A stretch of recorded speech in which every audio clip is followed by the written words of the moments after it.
On nous répète sans cesse que l'IA va venir bouleverser le SEO. On l'a déjà entendu avec l'arrivée de Jasper, avec ChatGPT, avec Perplexity, SearchGPT commence à arriver, la SGE a fait son entrée aux États-Unis. Tout ça vient titiller nos habitudes traditionnelles du SEO. Est-ce que le SEO va être complètement bouleversé par l'IA ou est-ce qu'il va juste, comme d'habitude, changer de forme légèrement et s'adapter aux nouvelles tendances? On va donc voir ensemble aujourd'hui l'histoire du SEO au moment de la révolution de l'IA et pourquoi est-ce que c'est pas aussi violent que ce que vous pouvez l'imaginer. Je me souviens très bien comment était le SEO avant l'IA. En effet, j'ai commencé à faire du SEO en 2017-2018 et à ce moment-là, grosso modo, le SEO, c'était 3 grands piliers. Un site qui techniquement était viable, chargeait vite, n'avait pas de problème sur les bases techniques du SEO, un contenu de bonne qualité, évidemment, et enfin des backlinks pour avoir de l'autorité en SEO et que voilà, Google sente que notre site est un site important aux yeux des autres. À l'époque, déjà, on sentait des problèmes et il y avait des complexités vis-à-vis de ce modèle, notamment par exemple la production de contenu qui était super longue et super coûteuse. Et personnellement, j'étais étudiant, j'avais pas d'argent, et j'essayais de lancer des sites, mais voilà, je pouvais pas me permettre de mettre des dizaines d'euros dans de la production de contenu. Donc je me débrouillais avec les moyens du bord. À l'époque, par exemple,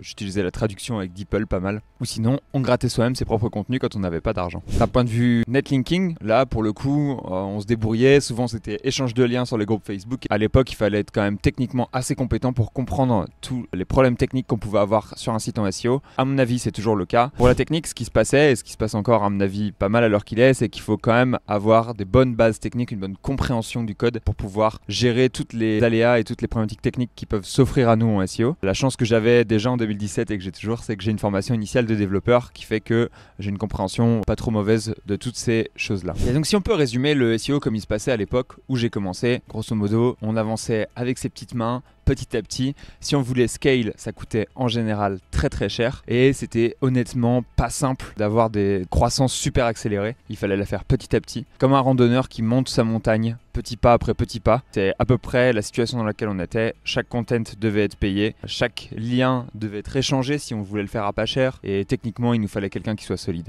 Ensuite, les années s'écoulent progressivement et donc en 2022, ma première vraie expérience forte et brutale avec l'IA, c'est la découverte de Jasper. On avait toute une équipe de producteurs de contenu, de copywriters. Dans l'entreprise où j'étais, je découvre Jasper un après-midi et j'étais tranquillement en train de tester l'outil et je me rends compte que l'outil est surpuissant, qui nous donne des contenus de très bonne qualité, ou du moins de qualité ok avec le recul maintenant, mais qui nous donne des contenus qui sont lisibles, qui sont cool, qui nous les donnent en très peu de temps, c'est très efficace. Et à ce moment-là, je le fais voir tous mes collègues SEO, dans un espèce d'élan de stupeur. On se relève, on regarde les copywriters et on se rend compte que dans quelques mois, quelques années, ils ont plus de travail. C'est plus possible pour eux d'écrire pour se nourrir parce qu'en effet, l'IA va les remplacer. L'outil est trop puissant et on vient juste de le découvrir. En 2023, on a Google qui annonce la SGE. À ce moment-là, on est déjà bien ancré dans ChatGPT, on a déjà bien utilisé ChatGPT, on est en mode ok, l'IA c'est le futur, ça déroule. Et qu'est-ce qui se passe? Google nous annonce qu'ils vont intégrer des réponses en intelligence artificielle directement dans le moteur de recherche. Moi à ce moment-là, je suis Head of SEO chez Green Tomato Media et je me souviens très bien de ce qui se passe. Je me dis, le SEO est mort. C'est fini, on va plus jamais prendre de clics. On est au top de la situation et grosso modo on va jamais réussir à aller à un point qui est plus haut. C'est un all-time high et je me souviens de conseiller à mon boss de vendre les sites à ce moment-là. Chose qui était une décision très idiote de ma part, qui avait très peu de clairvoyance vis-à-vis du marché. Qu'est-ce que c'est que la SGE? La SGE, grosso modo, c'est Google qui va dire très simplement, lorsqu'on va taper une requête, par exemple, quel est le meilleur micro pour enregistrer une vidéo, il va vous faire une liste de micros directement avec tous les meilleurs micros pour enregistrer une vidéo. Ça, qu'est-ce que ça fait? Ça vient récupérer le contenu des sites grosso modo et le mettre directement dans Google, ce qui fait qu'on va avoir une étape de moins pour avoir l'information et donc moins de monétisation pour ceux qui sont présents sur la SERP. Ils mettent un peu de temps à envoyer cette SGE, justement Google, à avoir un modèle qui soit viable, ils galèrent un peu, ils pataugent avec Gemini malheureusement, mais ils finissent par avoir quelque chose qui sort et qui, au début les SEO ça les rend fous, on est dans une situation où on voit que les erreurs, mais finalement quand on voit les feedbacks de la part de Sundar Pichai, le CEO de Google, on se rend compte qu'il y a des feedbacks qui sont plutôt positifs et que les utilisateurs finalement aiment bien cette fonctionnalité. Pas trop de surprise, on leur apporte l'information directement sans avoir besoin de passer sur des sites et au final ça leur facilite un peu la vie, ça rend les choses un peu plus rapides, c'est quand même pas mal. Dans la foulée, on a la SGE qui arrive, on a ChatGPT qui s'est ancré, qui a disrupté pas mal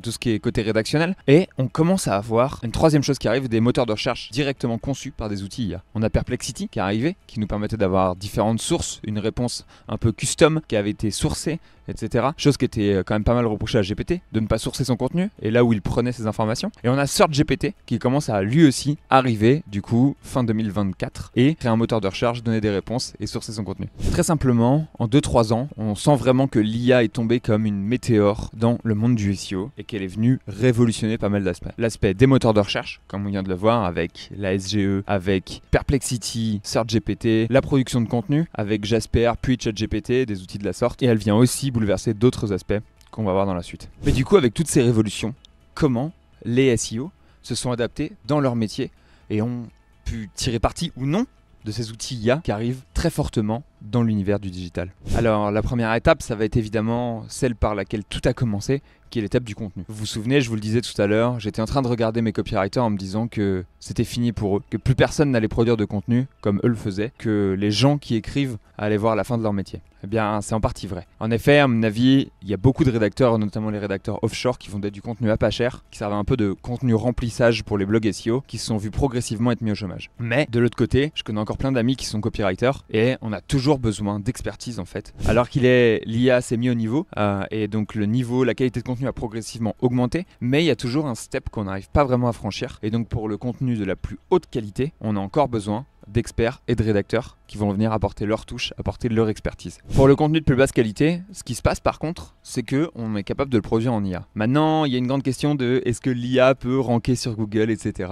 Moi, je pense qu'à l'heure qu'il est, l'IA rank aussi bien que le contenu humain, que Google, grosso modo, ne regarde pas la manière dont est produit le contenu, mais regarde la qualité finale du contenu. Évidemment, la qualité finale de ce qui sort d'un chat GPT où on lui a posé une question n'est pas vraiment la meilleure chose qu'on puisse avoir. Et donc, ce qui se passe maintenant, c'est qu'au lieu de faire un brief à un rédacteur qu'on va faire pendant 1 heure, qu'on va envoyer en rédaction, le rédacteur va produire et ensuite il va nous renvoyer son contenu. La plupart des temps, il se passe qu'on travaille avec une IA, qu'on va aller fine-tuner, qu'on va aller prompter petit à petit pour aller comprendre la SERP, pour qu'elle puisse exprimer exactement les informations qu'on veut à l'endroit qu'on veut. Et ça nous permet de travailler sur d'autres aspects du contenu. On peut améliorer son storytelling, on peut améliorer son copywriting, on peut améliorer sa structuration. On n'est plus obligé de passer par un rédacteur. Moi personnellement, j'utilise au quotidien de cette manière-là. L'avantage que je trouve le plus fort vis-à-vis de l'IA dans ces cas-là, c'est le fait qu'on a moins d'aller-retour entre un rédacteur et un SEO. On a très simplement, le SEO peut directement avoir du feedback très très rapide sur la manière dont tu veux produire son contenu et ça permet d'avoir un contenu et un aperçu plus grand, plus rapidement. Globalement, les coûts de copywriting ont été vraiment en baisse et les contenus les plus bas de gamme se sont fait sortir du territoire, sortir des sites, sortir de l'économie. Qu'est-ce qui se passe quand on avait avant des coûts au niveau des contenus, on vient de remplacer par des contenus qui sont produits à zéro dans tous les cas où on avait du remplissage, des textes de remplissage en SEO? Bien très simplement, on a des baisses de coûts sur d'autres choses, notamment sur le netlinking. En effet, un des plus gros coûts pour les vendeurs de liens, c'était initialement la production de contenu, parce qu'ils devraient produire du contenu à chaque fois qu'un article était vendu. Toutefois, grâce à l'IA, maintenant, ils sont capables de produire du contenu extrêmement rapidement, comme les attentes vis-à-vis de la qualité du contenu n'étaient pas non plus démesurées. Pour un vendeur de liens, c'est forcément beaucoup moins de temps qui est investi et une profitabilité qui va augmenter un peu. À court terme, c'est ce qui s'est passé. À moyen terme, ce qui s'est passé, c'est que plus de gens sont rentrés sur le marché et donc on a tiré progressivement, théoriquement, les prix vers le bas pour les spots qui étaient de moyenne qualité. Donc grosso modo, on avait avant des tickets d'entrée qui étaient un peu plus élevés. Les tickets d'entrée ont un peu baissé en termes de vente de liens et du coup, les liens les moins chers sont devenus encore moins chers et les liens de prix médium ou de prix un peu plus élevé se sont plus basés sur le fait qu'ils étaient un site avec une autorité, une marque, etc.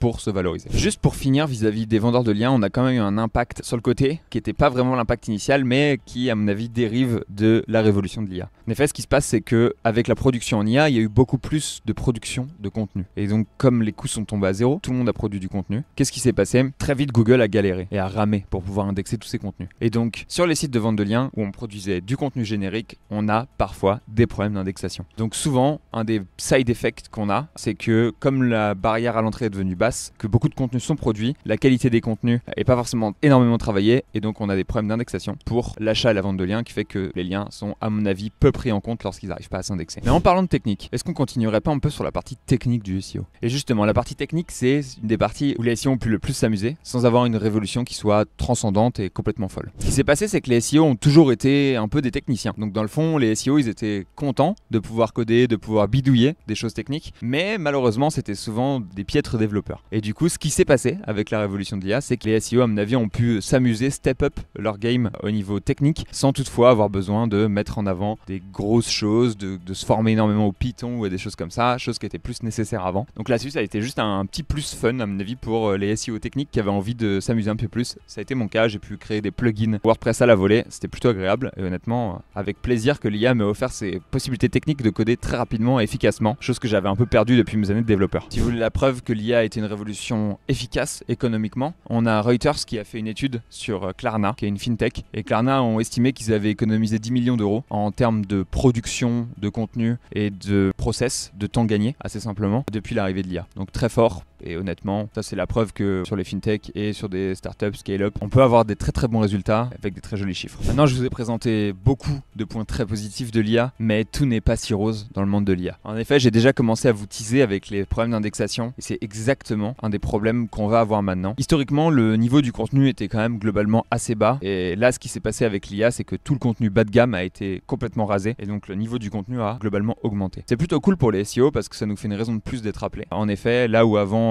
faire juste un contenu basique était suffisant, maintenant il y a besoin de step up un peu en termes de contenu, d'avoir plus de regard sur les intentions, d'avoir plus de regard sur la sémantique, d'avoir plus de regard sur énormément de choses. Est-ce qu'il y a du fluff? Est-ce qu'on voit les patterns GPT pour être un problème selon certains SEO? Moi personnellement, je pense pas vraiment que ce soit un problème, je pense juste que ChatGPT met beaucoup trop de conclusions là où je déteste les conclusions lorsqu'on écrit sur le web. Mais grosso modo, pas mal de points qu'on va pouvoir aller vérifier en tant que SEO pour s'assurer que le contenu rank et donc ça nécessite un peu plus d'expertise. Quand on a besoin d'expertise, on fait appel à des professionnels. Au niveau de l'impact direct sur la search, on a vraiment l'arrivée de la SGE aux US qui commence à faire parler, à voir un peu. On avait extrêmement peur d'une chute des CTR et au final, c'est pas si violent que ça. On a quand même une petite baisse des CTR, mais elle n'est pas répartie de la même manière sur mobile et sur desktop. Et globalement, Google rappelle qu'ils sont en test et en early days sur la SGE, donc assez simplement, c'est encore que les débuts. Et ils rappellent aussi que leur métier, c'est avant tout d'envoyer du trafic aux éditeurs, donc aux propriétaires des sites, plus que de garder tout le trafic pour eux, et de l'autre côté, d'essayer de rendre les choses les plus faciles possibles pour les internautes. Conclusion, même si on sait que Google a tendance à pas être forcément super honnête tout le temps sur ses vraies intentions, globalement, pour l'instant, l'arrivée de la SGE n'a pas été dramatique. On n'a pas de perte vraiment de CTR et personnellement, j'ai pas senti un impact. On l'a pas encore vu arriver en France et donc elle est surtout disponible aux US en bêta test et dans pas mal d'autres pays. Je pense qu'elle arrivera en France cette année. On verra un peu l'impact en France, mais honnêtement, il y a peu de chances que ça soit une révolution qui soit aussi dommage et aussi horrible que celle que j'avais prévue et pressentie initialement en début 2023 quand j'ai disais à mon boss de vendre tous les sites. Et donc en moteur de recherche, on a aussi Perplexity et SearchGPT qui commencent à prendre de la place petit à petit. SearchGPT a d'ailleurs très vite pris des parts de marché sur le marché de la search parce qu'en effet, ils avaient créé beaucoup d'adeptes. Donc plutôt cool et ça nous permet d'étudier un peu les comportements des moteurs en IA. Quelque chose qui est très compliqué pour les SEO alors qu'il est, c'est de se projeter sur comment est-ce que les moteurs en IA vont se comporter, sachant qu'il y en a plusieurs qui ont tous des comportements légèrement différents. Donc on a Perplexity qui se comporte d'une manière, le moteur de Bing qui peut être assisté par GPT qui se comporte d'une autre manière, SearchGPT, encore un autre algo qui va se comporter d'une troisième manière et Gemini qui se comporte d'une quatrième manière. Donc alors qu'il est, on est très focus et très fort pour aller craquer l'algo Google, mais malheureusement c'est 4 autres algos d'intelligence artificielle qui vont faire de la research. Ça va être plus compliqué à les craquer et on a encore en train de travailler dessus. L'arrivée de l'IA dans le SEO, comme on a discuté, c'est un peu comme un aventurier. Voilà, on est des aventuriers et on découvre progressivement un nouveau continent. Donc on est en train de l'explorer, de tester un peu tout ce qui s'y passe, de découvrir les trésors de ce nouveau continent, mais aussi les pièges, d'aller cultiver les plantes, d'aller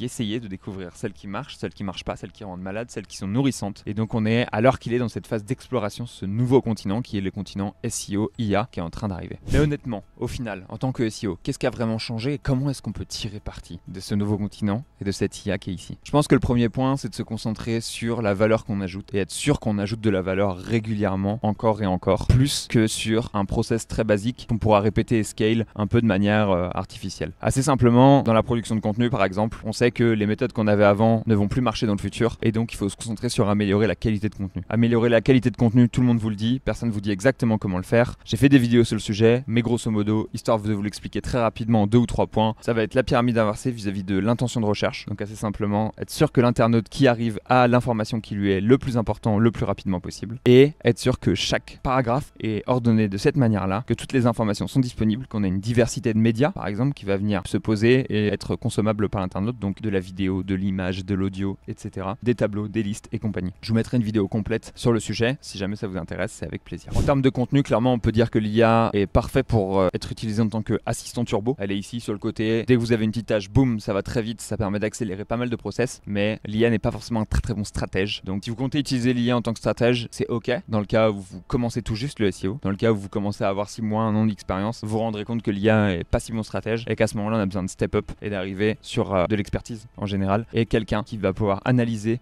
directement au SERP et ne pas vous donner des conseils aussi généraux que le ferait GPT. Un des points que j'encourage vraiment les SEO à faire, c'est de s'entraîner et utiliser dès maintenant les moteurs en IA pour s'assurer de comment est-ce qu'ils réagissent. En effet, quelque chose qu'on a tendance à faire en tant que SEO, l'avantage qu'on a, c'est qu'on est des technophiles en général et qu'on va pouvoir progressivement essayer, expérimenter avec les nouveaux outils qu'on nous donne. Donc essayer la SGE dès qu'elle est disponible en France. Pour ceux qui sont en dehors de la France, n'hésitez pas à l'essayer même dès maintenant et à vous y habituer sur votre téléphone. N'hésitez pas à utiliser SearchGPT directement pour faire des recherches afin de voir comment est-ce que l'algo réagit et de commencer à pressentir un peu le modèle. Utilisez Gemini, même si c'est pas forcément le meilleur modèle, mais c'est celui de Google. Donc c'est celui qu'on se doit d'utiliser, de s'entraîner un peu, histoire de le comprendre. Et grâce à ça, vous allez pouvoir comprendre progressivement comment fonctionnent ces modèles-là et commencer à anticiper un peu le changement de la situation pour essayer d'apporter à vos clients des insights en tant qu'expert, premier utilisateur des solutions search et IA. Mais honnêtement, quand on a dit tout ça, est-ce que le SEO il a vraiment changé? Est-ce qu'il est mort? C'est quoi le mot de la fin, Léo? Honnêtement, pour moi, le mot de la fin, c'est que le SEO il a pas tant changé que ça. Finalement, le SEO, on l'a dit au début, c'était du contenu, c'était de la technique viable et c'était des backlinks. Alors qu'il est, le SEO, c'est toujours du contenu qui a dû augmenter un peu son niveau de qualité, mais c'est toujours du contenu. C'est toujours des backlinks qui ont dû augmenter un peu certaines choses, notamment par exemple la diversité de trafic, le fait de ressentir la marque, le fait de se différencier un peu d'un point de vue du style, parce que les acheteurs sont devenus plus capricieux. Mais ça reste encore des backlinks qui sont légèrement différents, mais qui sont globalement des backlinks. Et enfin, pour la technique, les choses n'ont pas énormément changé. On a des nouveaux CMS qui arrivent, on est capable de comprendre un peu mieux le code, les erreurs techniques, mais ça reste toujours de la technique où les sites doivent être crawlables et indexables facilement. Donc le SEO, même si de nombreuses choses sont venues le heurter et beaucoup de choses sont venues le chahuter, au final, il n'a pas tant changé que ça. Pour information, je me présente rapidement. Je m'appelle Léo Poitvin, je suis consultant SEO et je gère une agence SEO. À l'heure qu'il est, j'ai beaucoup travaillé sur les problématiques IA et SEO, comme vous vous en doutez. Si jamais vous voulez qu'on travaille ensemble afin de vous préparer à l'arrivée de la SGE ou afin de vous former à l'utilisation de l'IA pour le SEO, n'hésitez surtout pas à me contacter. Je laisse directement un lien dans la description, ça sera avec plaisir. Sur ce, je vous souhaite une bonne journée, kiffez YouTube, continuez à produire en IA et que vive le SEO.